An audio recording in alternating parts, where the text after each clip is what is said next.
کو رب ہی نہیں منیندا بتاں دی پوجا کریندا گاں نو خدا منیندا ہے سورج ستاریاں دی پوجا کریندا ہے دنیا دے اوتے اتنے مذاہب موجود ہیں پہ جو خدا دے انکاری ہیں الہاد دا مسئلہ ہے پیا لوگ دین تو دور ہیں رب نو نہیں منے رب دے رسول نو نہیں منے کیا بھوکے مردے بھیں مسلمانوں تو زیادہ پیسہ غیر مسلم دیکھو میرے نوجوان پڑھے لکھے آبا بیٹھے انہاں دی تحقیق ہو سی کہ دنیا دے اندر جتنے نمبر 1 مالدار لوگ ہیں وہ غیر مسلم انگریز ہیں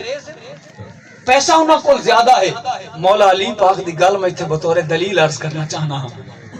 حضرت علی پاک نے فرمایا اسا رب دی اس تقسیم تے راضی ہیں اسا رب دی اس تقسیم تے راضی ہیں کہ رب نے سانو علم عطا کیتا ہے تے بیاں نو یعنی جہلاں نو مال عطا کیتا ہے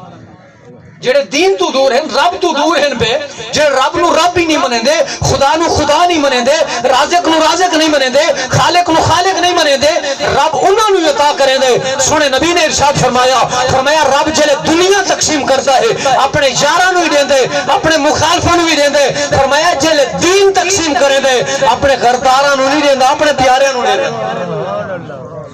فرمایا رب دنیا جہان دے لوگاں چو جس نال پیار کریندا ہے رب جن نال محبت کریندا ہے فرمایا نو گڈیاں کاراں نہیں رب اس نو دین دی نعمت عطا فرمایا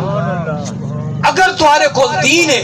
اگر تمہارے بچے حافظ قرآن یا عالم دین ہیں اگر تمہارے پیسے نال کوئی مدرسہ چلتا پیا ہے اگر تمہاری زمین دے اوتے رب دا قرآن پیا پڑھی دا ہے اگر تیرے پیسے نال کئی امام دی تنخواہ بھی بھری دی ہے وہ تینوں مبارک ہوئے رب نے تیرا پیسہ دین واسطے قبول